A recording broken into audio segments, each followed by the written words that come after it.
ಮಿತ್ರರೇ ನಮಸ್ಕಾರ.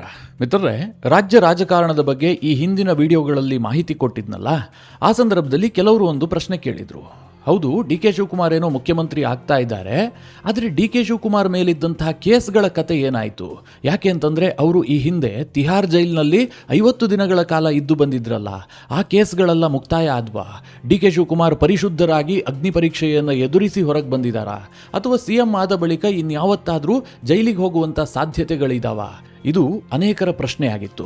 ಸಹಜವಾಗಿ ಕುತೂಹಲವೂ ಕೂಡ ಹೌದು. ಯಾಕೆ ಅಂತಂದರೆ ಈ ದೇಶದ ಇತಿಹಾಸದಲ್ಲಿ ಅನೇಕ CMಗಳು ಜೈಲು ಪಾಲಾಗಿದ್ದಾರೆ. ಜಾರ್ಖಂಡ್ನ ಮುಖ್ಯಮಂತ್ರಿ ಹೇಮಂತ್ ಸೊರೇನ್ ಜೈಲಿಗೆ ಹೋಗಿದ್ರು. ಅರವಿಂದ್ ಕೇಜ್ರಿವಾಲ್ ಅಂತೂ ಮುಖ್ಯಮಂತ್ರಿ ಆಗಿದ್ದುಕೊಂಡೇ ಜೈಲಿನಲ್ಲಿದ್ದರು. ಜಯಲಲಿತಾಗೆ ಜೈಲು ಶಿಕ್ಷೆ ಆಗಿತ್ತು. ಕರ್ನಾಟಕದ BS ಯಡಿಯೂರಪ್ಪ ಕೂಡ ಜೈಲು ವಾಸವನ್ನು ಅನುಭವಿಸಿದ್ರು. ಅಂತಹದ್ರಲ್ಲಿ ಡಿ ಕೆ ಶಿವಕುಮಾರ್ ಕತೆ ಏನು? ಅವ್ರ ಮೇಲೂ ಕೂಡ ಸಾಕಷ್ಟು ಕ್ರಿಮಿನಲ್ ಕೇಸ್ಗಳಿದಾವಲ್ಲ, ದೊಡ್ಡ ದೊಡ್ಡ ಕೇಸ್ಗಳೇ ಇದ್ದಾವೆ. ಹೀಗಾಗಿ ಸಹಜವಾಗಿ ಎಲ್ಲರಿಗೂ ಒಂದು ಕುತೂಹಲ ಇರುತ್ತೆ.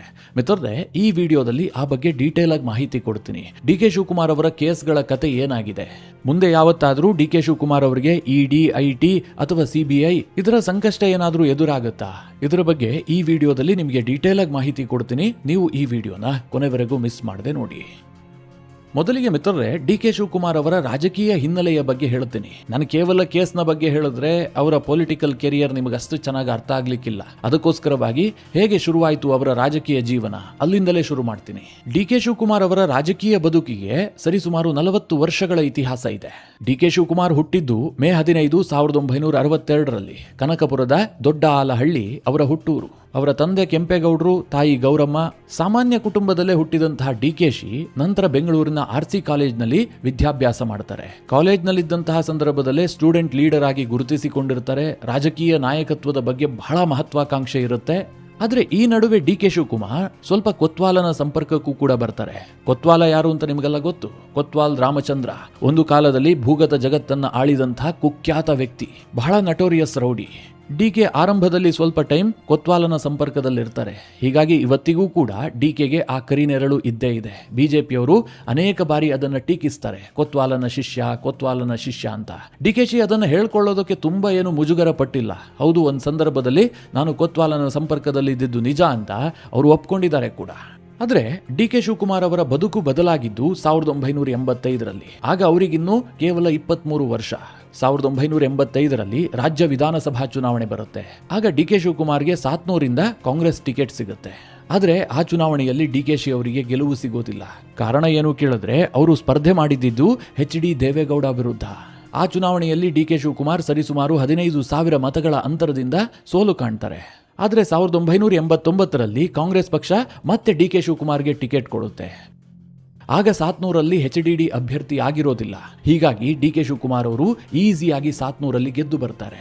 ಅನಂತರದಲ್ಲಿ ಡಿ ಕೆ ಶಿವಕುಮಾರ್ ಯಾವತ್ತೂ ಕೂಡ ಹಿಂತಿರುಗಿ ನೋಡಿಲ್ಲ. ಇವತ್ತಿನವರೆಗೆ ಸೋತೂ ಇಲ್ಲ.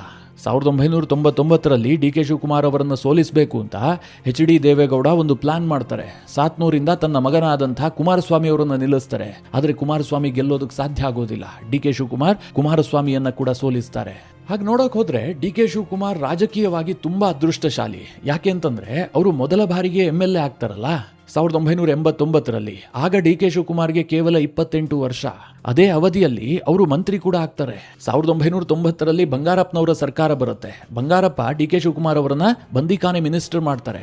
ಅನಂತರ SM ಕೃಷ್ಣ ಅವಧಿಯಲ್ಲಿ ಡಿ ಕೆ ಶಿವಕುಮಾರ್ ನಗರಾಭಿವೃದ್ಧಿ ಮಂತ್ರಿ ಆಗ್ತಾರೆ. ತುಂಬಾ ಪ್ರಭಾವಶಾಲಿಯಾಗಿ ಬೆಳೀತಾರೆ. ಆದರೆ ಧರ್ಮ್ ಸಿಂಗ್ ಅವಧಿಯಲ್ಲಿ ಡಿ ಕೆ ಶಿವಕುಮಾರ್ಗೆ ಯಾವುದೇ ಪೋಸ್ಟ್ ಸಿಗೋದಿಲ್ಲ. ಯಾಕೆ ಕೇಳಿದ್ರೆ ದೇವೇಗೌಡರು ಅದಕ್ಕೆ ಅವಕಾಶ ಕೊಡೋದಿಲ್ಲ.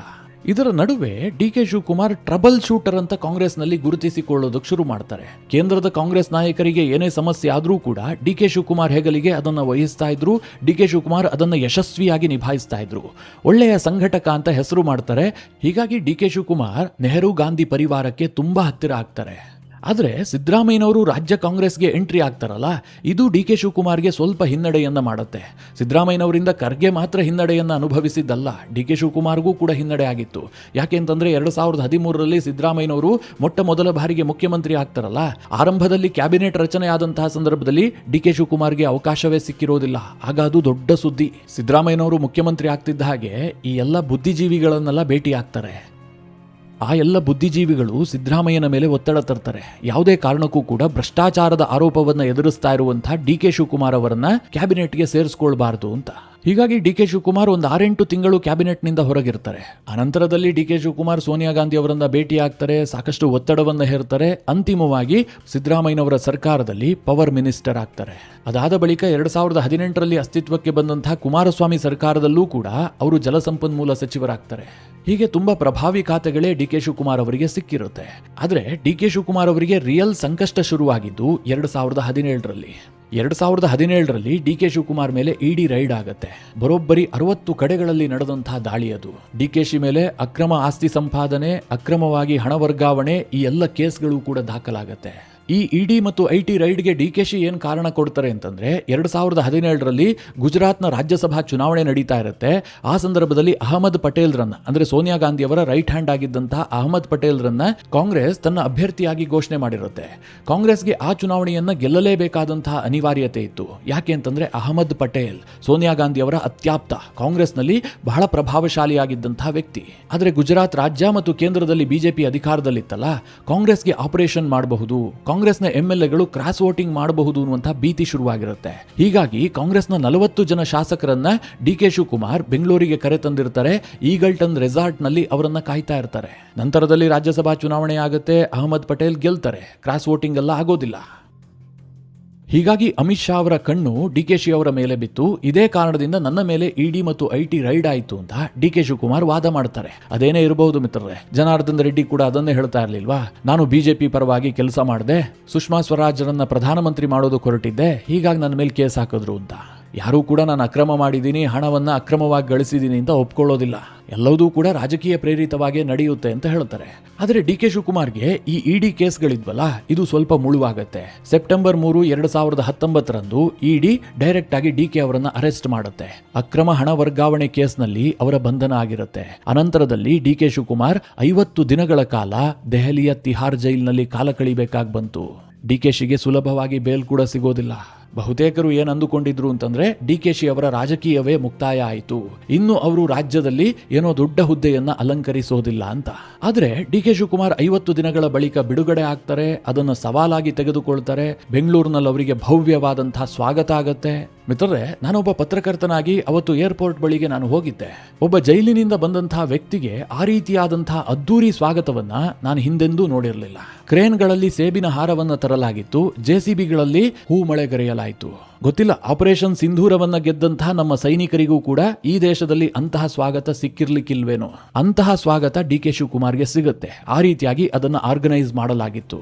ಅದಾದ ಮೇಲೆ ಡಿ ಕೆ ಶಿ ಅವರಿಗೆ ಮೇಲಿಂದ ಮೇಲೆ ಯಶಸ್ಸೇ ಸಿಗುತ್ತಾ ಹೋಗುತ್ತೆ. ಈ ಹಿಂದೆ ಸಿದ್ದರಾಮಯ್ಯನವರು ಡಿಕೆಶಿಯ ಮೇಲೆ ಕೇಸ್ ಇದೆ ಎನ್ನುವ ಕಾರಣಕ್ಕೋಸ್ಕರವಾಗಿ ಅವರ ಕೆಪಿಸಿಸಿ ಹುದ್ದೆಯನ್ನು ತಪ್ಪಿಸಿದ್ರು. ಆದರೆ 2020ರಲ್ಲಿ ಅವರನ್ನ ಮತ್ತೆ ಕೆಪಿಸಿಸಿಯಿಂದ ದೂರ ಇಡೋದಕ್ಕೆ ಸಿದ್ದರಾಮಯ್ಯನವರಿಗೂ ಕೂಡ ಸಾಧ್ಯ ಆಗೋದಿಲ್ಲ. ಡಿ ಕೆ ಶಿವಕುಮಾರ್ ಕೇಂದ್ರದಲ್ಲಿ ಸೋನಿಯಾ ಗಾಂಧಿ ಮತ್ತು ರಾಹುಲ್ ಗಾಂಧಿ ಅವರಿಗೆ ಅಶೂರ್ ಮಾಡಿ ಬರ್ತಾರೆ, ನಾನು ಕರ್ನಾಟಕದಲ್ಲಿ ಪುನಃ ಅಧಿಕಾರಕ್ಕೆ ತರ್ತೀನಿ, ಕಾಂಗ್ರೆಸ್ ಅನ್ನ ಸಂಘಟಿಸ್ತೀನಿ, ಒಂದೇ ಒಂದು ಅವಕಾಶವನ್ನ ಕೊಡಿ ಅಂತ ಮನವಿ ಮಾಡ್ತಾರೆ. ಆ ಸಂದರ್ಭದಲ್ಲಿ ಸಿದ್ದರಾಮಯ್ಯ ಕೂಡ ಸ್ವಲ್ಪ ವೀಕ್ ಆಗಿದ್ರು. ಯಾಕೆ ಅಂತಂದ್ರೆ ಲೋಕಸಭಾ ಚುನಾವಣೆಯಲ್ಲಿ ಕಾಂಗ್ರೆಸ್ಗೆ ಒಂದೇ ಒಂದು ಸೀಟ್ ಬಂದಿತ್ತು. ಹೀಗಾಗಿ ಕಾಂಗ್ರೆಸ್ ಹೈಕಮಾಂಡ್ ಕೂಡ ಪೂರ್ಣವಾಗಿ ಸಿದ್ದರಾಮಯ್ಯನವರ ಮಾತನ್ನ ಕೇಳುವಂತಹ ಸ್ಥಿತಿಯಲ್ಲಿರಲಿಲ್ಲ. ಇದರ ಲಾಭವನ್ನು ಪಡೆದುಕೊಂಡಂತಹ ಡಿ ಕೆ ಶಿವಕುಮಾರ್ 2020ರಲ್ಲಿ ಕೆಪಿಸಿಸಿಯ ಅಧ್ಯಕ್ಷರಾಗ್ತಾರೆ. ಪಕ್ಷವನ್ನ ಸಂಘಟಿಸ್ತಾರೆ, ಬಿಜೆಪಿಯ ಒಡಕುಗಳ ಲಾಭವನ್ನು ಪಡೆದುಕೊಳ್ತಾರೆ. ಯಡಿಯೂರಪ್ಪನವರನ್ನ ಇಳಿಸಿ ಬಿಜೆಪಿ ತಪ್ಪು ಮಾಡುತ್ತೆ, ಅದೆಲ್ಲದರ ಲಾಭವೂ ಕೂಡ ಕಾಂಗ್ರೆಸ್ಗಾಗುತ್ತೆ.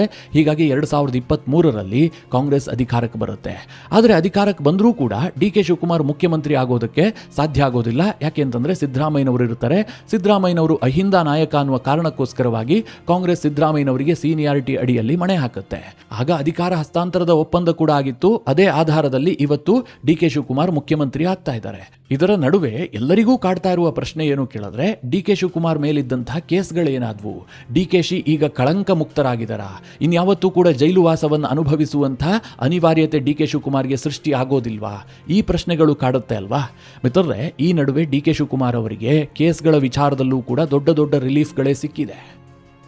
ಡಿ.ಕೆ. ಶಿವಕುಮಾರ್ 2023ರಲ್ಲಿ ಚುನಾವಣಾ ಅಫಿಡವಿಟ್ ಅನ್ನು ಸಲ್ಲಿಸ್ತಾರಲ್ಲ, ಅದರಲ್ಲಿ ಡಿ.ಕೆ. ಶಿವಕುಮಾರ್ ಅವರೇ ಘೋಷಿಸಿರುವಂತೆ ತನ್ನ ಮೇಲೆ 19 ಕ್ರಿಮಿನಲ್ ಕೇಸ್ಗಳಿದಾವೆ ಅಂತ ಹೇಳಿದ್ದಾರೆ. ಆ 19 ಕೇಸ್ಗಳ ಪೈಕಿ 13 ಕೇಸ್ಗಳು ಅವರು ಕೆಪಿಸಿಸಿ ಅಧ್ಯಕ್ಷರಾದ ಬಳಿಕ ದಾಖಲಾದಂತಹ ಕೇಸ್ಗಳು. ಅಂದ್ರೆ ಅವರು ಮೇಕೆದಾಟು ಪಾದಯಾತ್ರೆ ಮಾಡ್ತಾರೆ, ಆ ಸಂದರ್ಭದಲ್ಲಿ ಕೋವಿಡ್ ನಿಯಮಗಳನ್ನು ಉಲ್ಲಂಘಿಸಿರ್ತಾರೆ, ಹೀಗಾಗಿ ಕೆಲ ಕ್ರಿಮಿನಲ್ ಕೇಸ್ಗಳು ದಾಖಲಾಗಿದ್ವು. ಈ ರೀತಿಯ ಕೇಸ್ಗಳೇ ಇದ್ದಾವೆ. ಅದರಲ್ಲಿ ಅತ್ಯಂತ ಪ್ರಮುಖವಾದಂತಹ ಕೇಸ್ಗಳು ಯಾವುದು ಕೇಳಿದ್ರೆ ಇಡಿ, ಐಟಿ ಮತ್ತು ಸಿಬಿಐನ ಕೇಸ್ಗಳು. ಡಿ.ಕೆ. ಶಿವಕುಮಾರ್ ಏನೋ ಹೇಳಬಹುದು, ನನ್ನ ಮೇಲೆ ರಾಜಕೀಯ ದುರುದ್ದೇಶದಿಂದ ಈ ಕೇಸ್ಗಳಾಗಿದ್ದಾವೆ ಅಂತ. ಆದರೆ ಡಿ.ಕೆ. ಶಿವಕುಮಾರ್ ಅವರ ಆಸ್ತಿಯ ಏರಿಕೆ ಇದೆಯಲ್ಲ, ಇದು ನ್ಯಾಚುರಲ್ ಆಗಿಲ್ಲ. 2008ರ ಅಫಿಡವಿಟ್ ಪ್ರಕಾರ ಅವರು 75.5 ಕೋಟಿ ರೂಪಾಯಿ ಆಸ್ತಿಯನ್ನು ಘೋಷಣೆ ಮಾಡಿದ್ರು. ಅಂದ್ರೆ ಅಷ್ಟು ಆಸ್ತಿ ನನ್ನ ಬಳಿಯಲ್ಲಿದೆ ಅಂತ. ಅದು 2013ರ ವೇಳೆಗೆ 251.50 ಕೋಟಿಗೆ ಏರಿಕೆ ಆಯಿತು, ಅಂದರೆ ತ್ರಿಬಲ್ ಆಯಿತು. ಅದಾದ ಬಳಿಕ 2018ರಲ್ಲಿ ಅದು 840 ಕೋಟಿಗೆ ಏರಿಕೆ ಆಯಿತು, ಅಂದರೆ ಮತ್ತೆ 5 ವರ್ಷಕ್ಕೆ ತ್ರಿಬಲ್ ಆಯಿತು. ಹಾಗೆ 2023ರ ಪ್ರಕಾರ ಅವರ ಒಟ್ಟು ಆಸ್ತಿ 1413 ಕೋಟಿಯಷ್ಟಾಗಿದೆ. ಅಂದ್ರೆ 2008ರಲ್ಲಿ 75 ಕೋಟಿ ಇದ್ದಿದ್ದು 2023ರ ವೇಳೆಗೆ ಕೇವಲ 15 ವರ್ಷದ ಅವಧಿಯಲ್ಲಿ ಡಿ.ಕೆ. ಶಿವಕುಮಾರ್ ಅವರ ಆಸ್ತಿ 1413 ಕೋಟಿಗೆ ಏರಿಕೆ ಆಗಿದೆ. ಹತ್ತತ್ರ 20 ಪಟ್ಟು ಜಾಸ್ತಿ ಆಗಿದೆ. ಇದರ ಮೇಲೆ ಕೇಸ್ ಆಗಿರುವಂತಹದ್ದು. ಸುಮ್ಮನೆ ಏನು ಕೇಸ್ ಹಾಕ್ಬಿಟ್ಟಿದ್ದಾರೆ ಅಂತ ಹೇಳೋದಕ್ಕೆ ಸಾಧ್ಯ ಇಲ್ಲ. ಆದರೆ ಡಿ.ಕೆ. ಶಿವಕುಮಾರ್ ಅದನ್ನ ಕೋರ್ಟ್ನಲ್ಲಿ ಫೈಟ್ ಮಾಡ್ತಾ ಇದ್ದಾರೆ. ಕೆಲ ಕೇಸ್ಗಳು ರದ್ದಾಗಿದ್ದಾವೆ. ಡಿ.ಕೆ. ಶಿವಕುಮಾರ್ ಅವರಿಗೆ ಸಿಕ್ಕಂತಹ ದೊಡ್ಡ ರಿಲೀಫ್ ಏನು ಕೇಳಿದ್ರೆ, ಮಾರ್ಚ್ 5, 2024ನೇ ತಾರೀಕು ಸುಪ್ರೀಂ ಕೋರ್ಟ್ ಹೇಳುತ್ತೆ, ಇಡಿ ದಾಖಲಿಸಿರುವಂತಹ ಮನಿ ಲ್ಯಾಂಡರಿಂಗ್ ಕೇಸ್ ಏನಿದೆ ಇದು ಸಮಂಜಸವಾಗಿಲ್ಲ, ಇದನ್ನ ನಾವು ರದ್ದು ಮಾಡ್ತೀವಿ ಅಂತ ಆ ಇಡೀ ಕೇಸನ್ನೇ ರದ್ದು ಮಾಡುತ್ತೆ. ಯಾವ ಕೇಸ್ನಲ್ಲಿ ಡಿ.ಕೆ. ಶಿವಕುಮಾರ್ 50 ದಿನಗಳ ಕಾಲ ಜೈಲು ವಾಸವನ್ನು ಅನುಭವಿಸಿದ್ರೋ ಆ ಕೇಸ್ ಇವತ್ತು ಸುಪ್ರೀಂ ಕೋರ್ಟ್ ರದ್ದು ಮಾಡಿದೆ. ಹೀಗಾಗಿ ಡಿ.ಕೆ. ಶಿವಕುಮಾರ್ಗೆ ಇದು ಬಿಗ್ ರಿಲೀಫ್. ಆದರೆ ಡಿ.ಕೆ. ಶಿವಕುಮಾರ್ ಪೂರ್ಣವಾಗಿ ನಿರಾಳರಾಗಿಲ್ಲ. ಯಾಕೆ ಅಂತಂದ್ರೆ 2019ರಲ್ಲಿ ಆಗಿದ್ದಂತಹ ಬಿಜೆಪಿಯ ಸರ್ಕಾರ ಡಿ.ಕೆ. ಶಿವಕುಮಾರ್ ಅವರ ಅಕ್ರಮ ಆಸ್ತಿ ಪ್ರಕರಣವನ್ನ ಸಿಬಿಐಗೆ ವಹಿಸಿತ್ತು. ಸಿಬಿಐ ಆ ಕೇಸ್ನ ವಿಚಾರಣೆಯನ್ನ ನಡೆಸ್ತಾ ಇತ್ತು. ಆದರೆ 2023ರಲ್ಲಿ ಕಾಂಗ್ರೆಸ್ ಸರ್ಕಾರ ಬರುತ್ತಲ್ಲ, ಇವ್ರೇನ್ ಮಾಡ್ತಾರೆ ಅಂತಂದ್ರೆ ಡಿ.ಕೆ. ಶಿವಕುಮಾರ್ ಅವರ ಕೇಸನ್ನ ಸಿಬಿಐಗೆ ಕೊಟ್ಟಿತ್ತಲ್ಲ, ಆ ಅನುಮತಿಯನ್ನ ವಾಪಸ್ ಪಡಿತಾರೆ. ಸಿಬಿಐ ಅದರ ಬಗ್ಗೆ ತನಿಖೆ ಮಾಡೋದು ಬೇಕಾಗಿಲ್ಲ ಅಂತ. ಆದರೆ ರಾಜ್ಯ ಸರ್ಕಾರದ ನಿರ್ಧಾರವನ್ನ ಪ್ರಶ್ನಿಸಿ ಸಿಬಿಐ ಸುಪ್ರೀಂ ಕೋರ್ಟ್ನ ಮೆಟ್ಟಿಲೇರಿದೆ. ಅದರ ಬಗ್ಗೆ ಈಗಲೂ ಕೂಡ ವಿಚಾರಣೆ ನಡೀತಾ ಇದೆ. ಅಂದ್ರೆ ರಾಜ್ಯ ಸರ್ಕಾರ ಕೊಟ್ಟಂತಹ ಪರ್ಮಿಷನ್ ಅನ್ನ ವಾಪಸ್ ಪಡೆದುಕೊಂಡಿದ್ದು ಸರಿಯೋ ತಪ್ಪೋ ಅನ್ನೋದರ ಕುರಿತಾಗಿ ವಿಚಾರಣೆ ನಡೀತಾ ಇದೆ. ಈ ಕೇಸ್ನಲ್ಲಿ ಸುಪ್ರೀಂ ಕೋರ್ಟ್ನ ತೀರ್ಪೇನಾದ್ರೂ ವ್ಯತಿರಿಕ್ತವಾಗಿ ಬಂದಿದ್ದೆ ಆದ್ರೆ ಡಿ.ಕೆ. ಶಿವಕುಮಾರ್ಗೆ ಸ್ವಲ್ಪ ಹಿನ್ನಡೆ ಆಗಬಹುದು. ಆದ್ರೆ ಡಿ.ಕೆ. ಶಿವಕುಮಾರ್ಗೆ ಸದ್ಯಕ್ಕೆ ಯಾವುದೋ ತೂಗುಗತಿ ಇದೆ, ನಾಳೆನೆ ಅರೆಸ್ಟ್ ಆಗಬಹುದು, ಅಂತಹ ಯಾವ ಕೇಸ್ಗಳು ಕೂಡ ಇಲ್ಲ. ಅದೆಲ್ಲದರಿಂದ ಡಿ.ಕೆ. ಶಿವಕುಮಾರ್ ರಿಲೀಫ್ ಅನ್ನು ಪಡೆದುಕೊಂಡಿದ್ದಾರೆ. ಮುಂದೆ ಅಧಿಕಾರ ನಡೆಸುವಂತಹ ಸಂದರ್ಭದಲ್ಲಿ ಹೊಸದು ಯಾವುದಾದ್ರೂ ಕೇಸ್ ಬಂದ್ರೆ ಗೊತ್ತಿಲ್ಲ. ಈಗಿರುವಂತಹ ಕೇಸ್ನಲ್ಲಿ ಡಿ.ಕೆ. ಶಿವಕುಮಾರ್ಗೆ ಉರುಳಾಗುವಂತಹ ಸಾಧ್ಯತೆಗಳು ತೀರಾ ಕಡಿಮೆ ಇದ್ದಾವೆ. ಮಿತ್ರರೇ, ಈ ಕುರಿತಾಗಿ ನಿಮ್ಮ ಅನಿಸಿಕೆ ಅಭಿಪ್ರಾಯಗಳೇನು? ಕಮೆಂಟ್ ಮಾಡುವ ಮೂಲಕ ನಮಗೆ ತಿಳಿಸಿ. ಹಾಗೆ ನಿಮಗೆ ಈ ವಿಡಿಯೋ ಇಷ್ಟವಾದರೆ ಲೈಕ್ ಮಾಡಿ. ಜೊತೆಗೆ ನೀವಿನ್ನೂ ನಿಮ್ಮ ನೆಚ್ಚಿನ ಸಂಸ್ಕಾರ ಸೌರಭ ಯೂಟ್ಯೂಬ್ ಚಾನಲ್ನ ಸಬ್ಸ್ಕ್ರೈಬ್ ಮಾಡಿಲ್ಲ ಅಂತಾದರೆ ಈ ಕೂಡಲೇ ಸಬ್ಸ್ಕ್ರೈಬ್ ಮಾಡಿ. ಮುಂದಿನ ಎಲ್ಲ ಅಪ್ಡೇಟ್ಗಳ ನೋಟಿಫಿಕೇಷನ್ಗಾಗಿ ಬೆಲ್ ಐಕಾನ್ ಒತ್ತಿ.